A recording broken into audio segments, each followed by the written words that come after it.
Good morning, Bom dia. I'm Master Sergeant Sarah Thompson from the 65th LRS. On behalf of Colonel William Wallace, Commander, 65th Air Base Group, welcome to today's ceremony. This morning, Major Francis E. Rupert will pass command of the 65th Logistics Readiness Squadron to Major Joshua P. McNelly. We are honored to have some special guests with us today. Lieutenant Colonel Rebecca McNelly, wife of Major McNelly, their son Everett, and mother-in-law Kathy Graves, Air Force Colonel retired.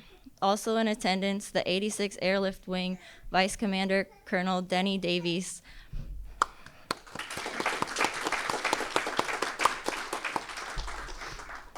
We also welcome all senior officers, commanders, directors, chiefs, first sergeants, family, friends, and the men and women of the 65th Logistics Readiness Squadron.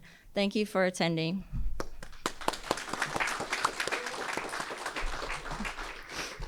The tradition of the change of command dates back to the time of the Roman legions, where the passing of the commander's baton occurred in front of the troops to signify the leader who would take them into battle. In the 18th century, the Continental Army of the United States resumed the tradition, conducting the first change of command ceremony. Historically, the flag or colors of a unit served as the point around which the members of the organization rallied as they moved forward into battle. The colors have traditionally been at the side of the commander and were carried forward even when the commander fell in combat. All others may perish, but the colors live on. Just like the colors of the past, the modern-day guidon represents the history, traditions, and accomplishments of the 65th Logistics Readiness Squadron.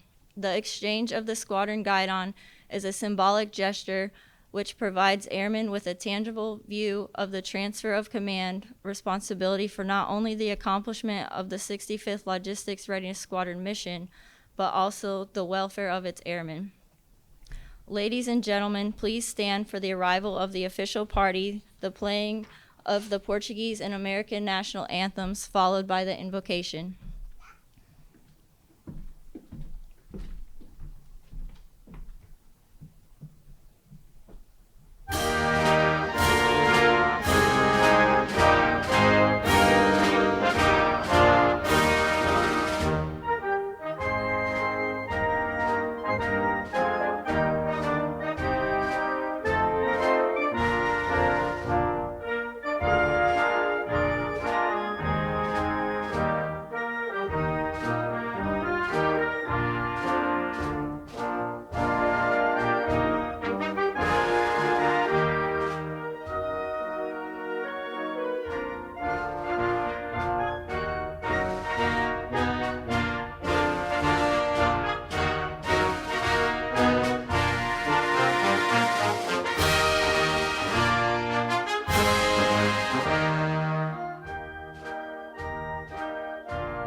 Chaplain Osweiler will now give the invocation.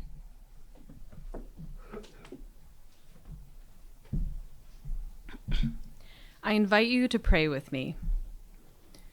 Loving God, we thank you for this time we have today to gather and celebrate the gifts of leadership in our midst. As we say goodbye and give good wishes to Major Rupert, we thank you for his service, leadership, and dance moves. Lord, we ask for your continued guidance in his work and family life. May he bring with him the experiences and learning of this command into his next assignment. And while each goodbye is also a hello, we ask, Lord, that you bestow your power of wisdom on Major McNelly. Give him patience, humility, and strength as he moves into this great task of command. We thank you for the safe travels of his partner, Rebecca, his mother-in-law, Catherine, who know from their own military careers what it takes to serve our nation. And Lord, we thank you for Everett and his wonderful cries, that he is here as well. And we especially pray that while his father is away, you bring him peace and comfort, that he will always be present in his father's heart. God, as we pray for the end to all wars, we remember, especially this weekend, those who have gone to war and not returned. Heavy also on many of our hearts are the victims of violence in the U.S. this week. We ask for your comfort to the families who will no longer hold their loved ones, and help us to be positive light in this time of darkness. Amen.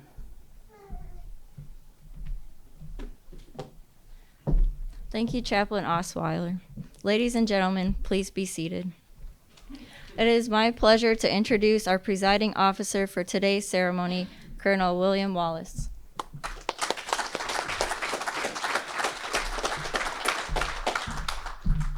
Thank you, everybody, and thank you, Chaplain Osweiler. It's awesome to have multiple chaplains. Chaplain Lou's only got 24 hours in a day, so it's pretty cool to be able to have you out here and share with us. Well, welcome, everyone. Thank you. At least the air conditioning is adjusted. It's not as sweaty as it was yesterday, so that's good. Colonel Davies, thank you for making the ridiculous commercial travel schedule that you went through yesterday and will go through today, and probably the 3 days of recovery, including your birthday, to be out here to represent the wing. For those that don't know, Colonel Davies is our biggest advocate at the wing, and he really has put a lot of energy into the wing to make sure that, one, they don't forget about the air base group and our squadrons, but two, that they're also out here a lot more invisible, so thank you for doing that. Major Rupert. Dance moves, huh? Okay. All right. We'll skip through that. All right. Well, I know Michelle and Abby and Maddie are not here yet, but thank you, because I'm sure they will watch the video or they're watching live somewhere. I know that they got to spend a lot of time out here with us and with you for most of your command. So I thank you for sharing Major Rupert with us, and thanks for coming out here to support him during his command. I'm sorry you can't be here, but he did the first of many logistical steps in the PCS, which was take the family to a certain place and get ready. So good job. Major McNelly, your family, Rebecca, it's good to meet you. Thank you for your service. I'm sure it's super fun and the joint staff being on the J1, so good luck with that, or continuing with that. Hello, Everett. Welcome to the family. So you can have the run of the place. You can do whatever you want. Kathy, it was very nice to meet you. Thank you for your service. And as Colonel Davies said, hopefully we don't need your medical service today. Hopefully everybody survives with no issues. So, but welcome to the family. I know that we said command is a family business. It's a family commitment. So hopefully you get to hang out here a lot. Just let us know how we can help when you come out. The men and women of the LRS, welcome. I know that we can't put all of the LRS in the room at the same time because with shift work, you can't stop the mission, you can't stop the world from turning, and you can't bring everybody else in from their shift of sleep. But thanks for those that were able to come and be here for the change of command. I'll try not to break this. It's usually my job is to break stuff. Change of command for a one-year command. It is tough to do one-year command. That's kind of an understatement, but I know it's tough for our warriors as well. We talked about a lot this year about it's just change fatigue. Like you just see over and over and over and over and over, leader after leader after leader. So you hope that when you do a change of command, that the outgoing leader and the incoming leader are great leaders, and that they are smart, which the good thing is we have two smart individuals here, but also that they understand what they're finishing up, which I know Major Rupert does, and then I hope that Josh understands what he's coming into as well. So I know the LRS is going to be in great hands once you see what Major McNally is going to step in and do. Let's talk about Major Rupert first, not dancing. I don't know anything about his dancing. Major Rupert, my first impression and my continued impression of him after working with him for years, he's definitely smart. It's important in my position, definitely everybody else has to be smarter than me, and that's easy because I'm like the lowest in the IQ level. So you have to have smart commanders, smart senior enlisted leaders. If everybody else is smarter than you, your job is easy because you're just like, all right, this is awesome. We just have to stay the heck out of the way. So, and then shake your head or no, don't do that. That's dangerous. Please don't do that, or that's illegal. But we definitely had Major Rupert, super smart, super informed. He thinks outside the box. He's calm and cool and collected. I've never seen him blow his top.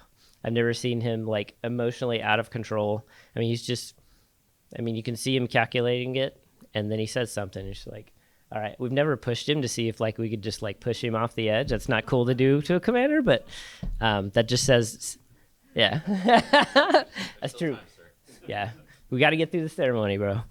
But that definitely says a lot about you and a lot about what you've done as a commander. And he's also helped us think outside of lodges. I mean, we are at Team Lodges right now in his squadron. Most of the mission is to support lodges, but we're supporting Expeditionary Air Force and our global partners. So we don't just do things that are the lodges way. We have to pick people up and go do things at every corner of this globe, and so do our partners. So he's done a really good job of thinking globally and thinking joint, thinking combined, and not just Air Force Team Lodges. He also helped a lot of our folks at Morone because we've got logistics readiness officers there, partners there, because he is the only logistics readiness officer here. He has no other officers in his squadron. So he has to rely a lot of that resident knowledge in our local nationals. But when he's like, okay, I'm going to help Josh Frederick, I'm going to help Jody Hasebe, I'm going to help I want to make sure that hopefully I can bounce some things off different LROs and different networks. He's done a really good job of that. I think something that says something good about you is every commander in our group and in the 724th APS has said that you all made us all smarter on logistics and about how we would have to do deployments if we actually had to pick up and do that. You took the 65th LRS and adjusted things that needed a tweak, forced them to think about the home station and the expeditionary. A good example is we got a high winds waiver to refuel our alert helicopters in some dangerous weather conditions. You pushed your team to find new ways to battle corrosion, this one time, and make it a true course of action, not just a complaint. Without talking stats, listing every accomplishment, I could go through every flight, every section in the LRS and just pick out things that the LRS has done. Major Rupert will say that they've done them despite him, but really, it's as a leader, it's making sure that they've got the right conditions to do that. You definitely have changed the LRS monumentally. It's going to be probably a year or maybe two because of all the things that you've set in motion and your team has set in motion before they realize it, but we know it now. Everybody can see it. So thanks to you, thanks to your family. Good luck at Leavenworth. When people say you're at Leavenworth, you have to remember to tell them you're at the good part of Leavenworth, because outside of the front of Fort Leavenworth is a massive federal prison. And so when you say, I'm going to Fort Leavenworth, they're like, what did you do? They're like, no, I'm going to the fort. I'm going to go to school. And they're like, oh, okay. And then they're not afraid. So I'm going to Fort Leavenworth. I'm going to learn how to talk and draw army, and you're gonna have a huge impact there because of your experience and especially what you've been able to do here. Have fun in Kansas City. It's one of the best cities in the world. And I know we're going to see you on that lieutenant colonel list and very shortly in second command. So congratulations.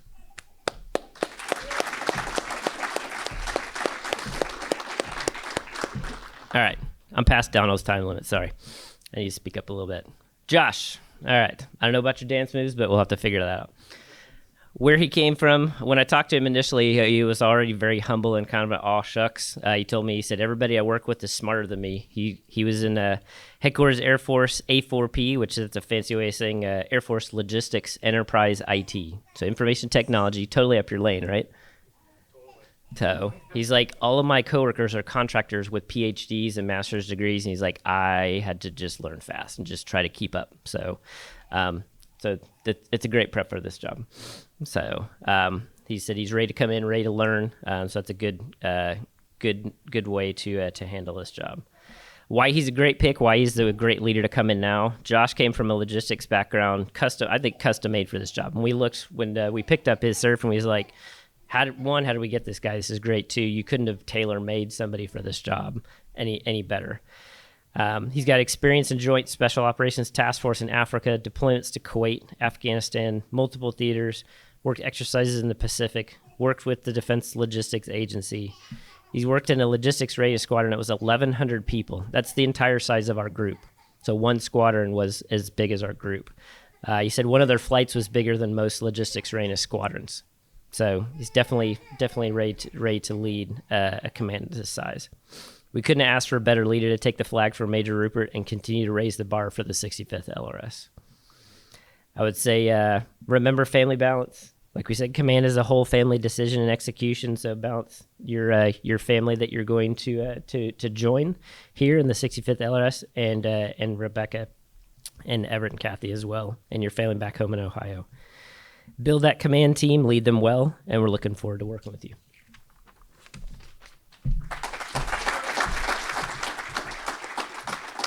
Thank you, Colonel Wallace. Ladies and gentlemen, please stand for the medal presentation. Publish the order. Attention to orders. To all who shall see these presents greeting. This is to certify that the President of the United States of America, authorized by Executive Order 16 January 1969, has awarded the Meritorious Service Medal, 2nd Oak Leaf Cluster, to Major Francis E. Rupert for meritorious service, 6 July 2021 to 26 May 2022. Major Francis E. Rupert distinguished himself in the performance of outstanding service to the United States as Commander, 65th Logistics Readiness Squadron, 65th Air Base Group, 86th Airlift Wing, Lodges Field, Azores, Portugal.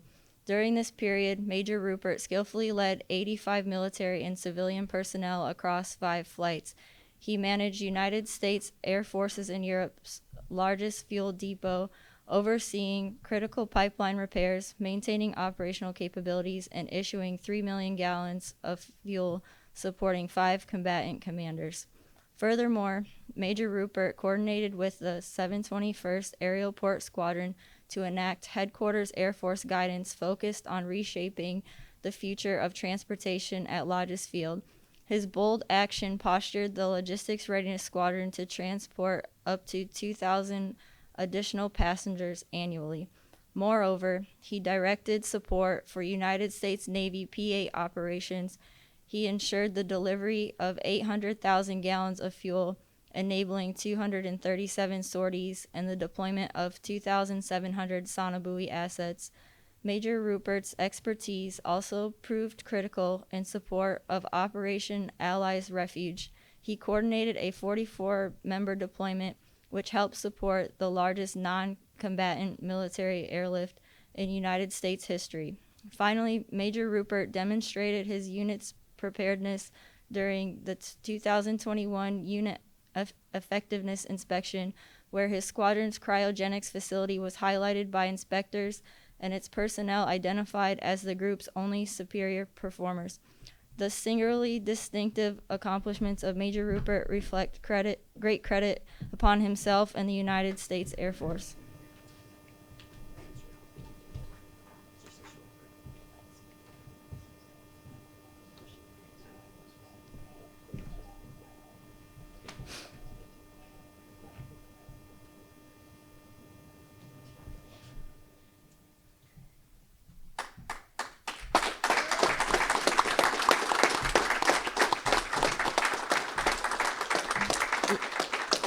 Ladies and gentlemen, please be seated. It is my pleasure to introduce the Commander, 65th Logistics Readiness Squadron, Major Francis E. Rupert, for outgoing remarks.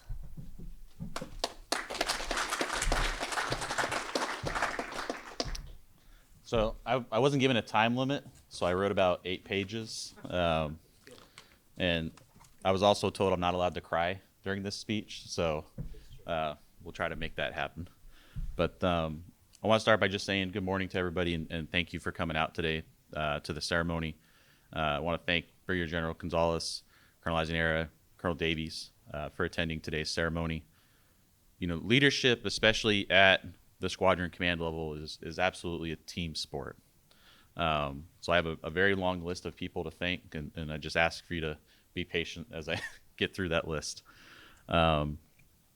General Olson, I know you couldn't be here today, sir, but I want to thank you for your leadership, your support, your advocacy for the 65th LRS and the entire team. Colonel Wallace, sir, thank you for your mentorship, your leadership, your patience. I truly appreciate, and that's the strongest word I could think of, but it doesn't reflect how I truly feel. It's just how much I appreciate our talks and everything you've done for me in the squadron. To the team that made today possible, Chaplain Osweiler, thank you for the beautiful invocation, and Sergeant Gilbert, I'm not sure where Greg went, Sergeant Aguila, Sergeant Nell, Sergeant Thompson, Sergeant Harris, and everybody else that I didn't list. Thank you for making today possible and just pulling off a beautiful ceremony. Most of you that know me know my family is incredibly important to me, and I was very lucky to have Michelle, Abigail, and Madeline, my two very young girls, that be able to join me during this journey in the Azores.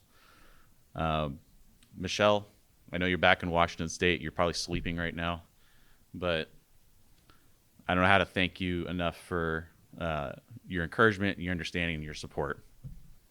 You were my sounding board when I needed to vent, my cheerleader when I needed picked up, and when necessary, you were the friend. Excuse me, I already failed the first part.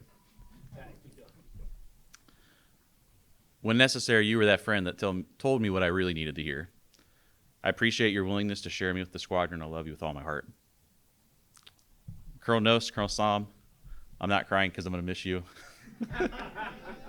I am going to miss you, though, and I want to thank you for your friendship and support for both me personally and the LRS. I wish you both the best as you complete your own command tours and head back to your families. Colonel Sereno, Chief Pease, thank you for your friendship and support.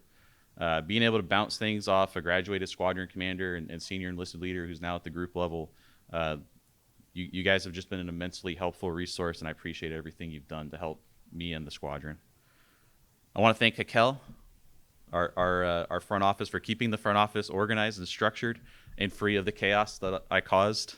I want to thank you for helping me learn and better understand Portuguese culture, and I definitely see many, many espresso shots in my future. Marcio, thank you for boldly stepping in and leading the squadron and just knocking it out of the park. Keep up the great work, man. Matt, keep leading from the front. Keep taking care of all the enlisted and civilian members of the squadron. And a tear will roll down my eye when you cut the ribbon on Eddie's. Sarah, thank you for all you've done for the men and women of LRS. Thank you for lighting the fire, proverbially, under the corrosion problem at Lodges. Your fierce commitment, advocacy, and leadership of vehicle management has allowed the squadron to make significant progress that will shape the future of this installation for years to come. Mario, where's Mario at? Thank you for your leadership and support. I appreciate the impact you've had on LGRM. I also appreciate just personally that you've kept me out of jail so far. You and the team have been a pleasure to work with.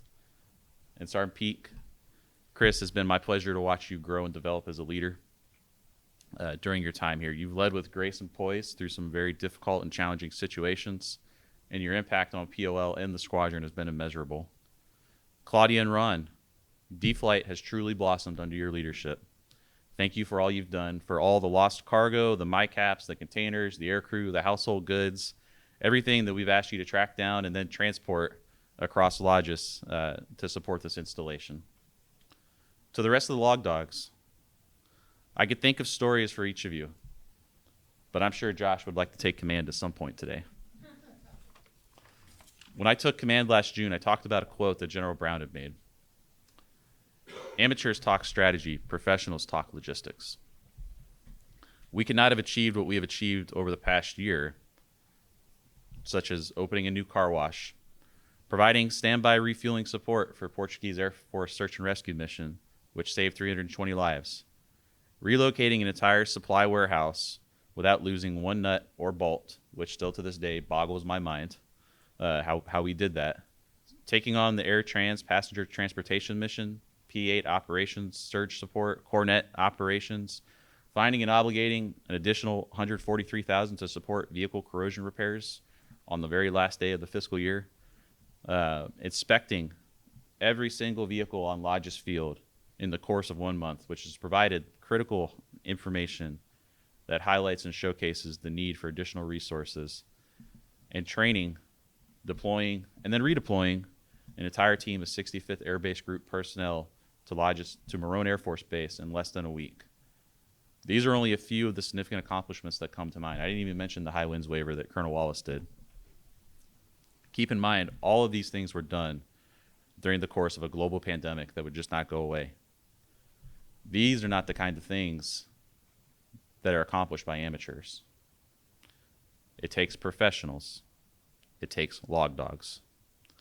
Each and every one of you should be immensely proud of the work you have done and the impact you have had in sustaining Lodge's Field and keeping our logistics capabilities the best in the world. So as I close out my year as a log dog, I want you to know that I'm envious. I'm envious that I don't get to continue this journey with you. I'm envious that I don't get to continue to be a part of this great organization and team, because I know the great things that are yet to come. Josh, you have a great team here, and I know you're going to do a great job carrying on the legacy of the Log Dogs, and I'm ecstatic to be able to hand them off to you.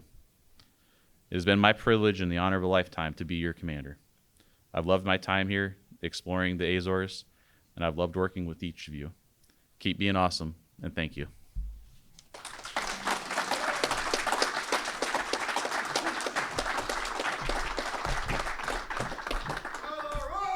Leads the rest. Thank you, Major Rupert. Please stand for the change of command.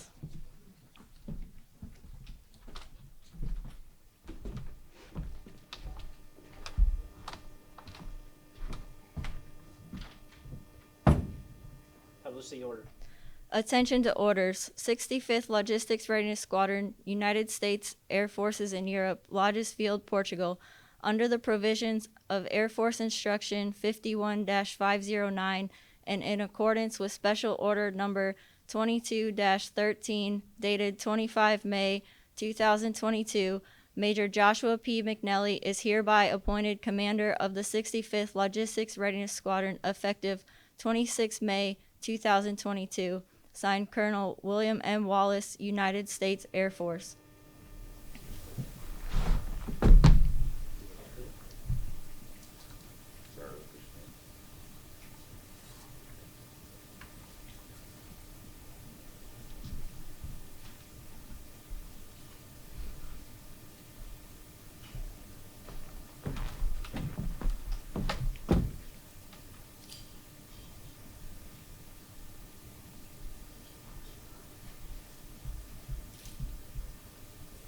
Sir, I assume command.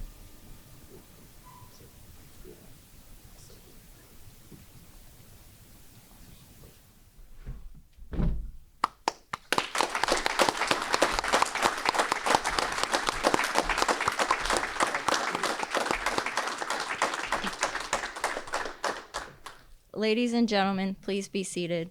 At this time, I am pleased to introduce the new commander of the 65th Logistics Readiness Squadron, Major Joshua McNelly.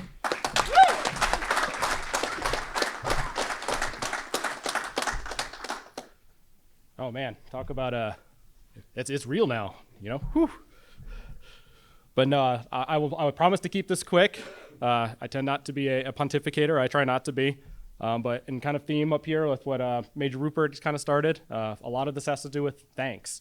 So I'd like to thank those in attendance. I'd like to thank Brigadier General Gonzalez and Colonel Azaniera for the Portuguese Air Force, again, for this opportunity to work on a Portuguese air base and with the wonderful Portuguese folks out here and getting to immerse and build those relationships here out in the Azores. I'm very excited for that.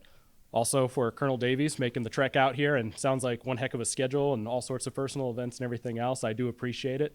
I know exactly what it feels like bouncing around and going like, hey, where am I? Like, but to take time to come to this, sir, it means a lot, especially to share this with my family as well. Fellow squadron commanders, I know you guys are getting ready to roll out soon, but again, thank you for out here showing the support. and also for the men and women of the 6.5 LRS for coming out. And I'm looking forward to getting to meet every single one of you and getting to hear your stories as I come through the next year or so. I know a year is it sounds kind of like a long time, but when you kind of break out the math, that's every week is 2% of the tour. So it's like, oh my goodness, there is no time to kind of, take things in stride. I gotta roll at least, but I promise I will adapt to your pace. I'm going to strive to not have you adapt to me going full afterburner on you. But I would like to also express my great gratitude, General Olson, who's not here, but to allow me this opportunity to command this awesome squadron. As I've just heard from Colonel Wallace and Major Rupert, you guys have done amazing things with what you guys have available, and it's something that I am looking incredibly forward to in serving with you. I would like to also thank the Change of Command team for putting this all together, and for Chaplain Oswald for giving that wonderful invocation.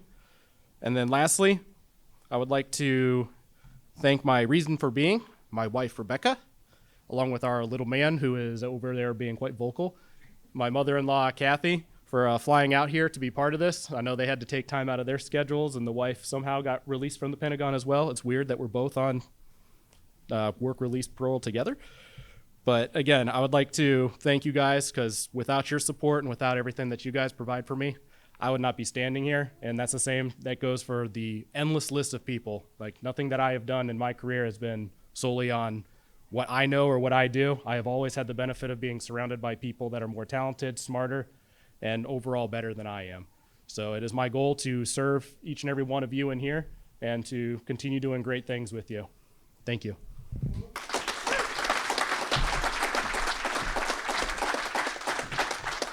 Thank you, Major McNally. Please stand for the playing of the Air Force song and the departure of the official party.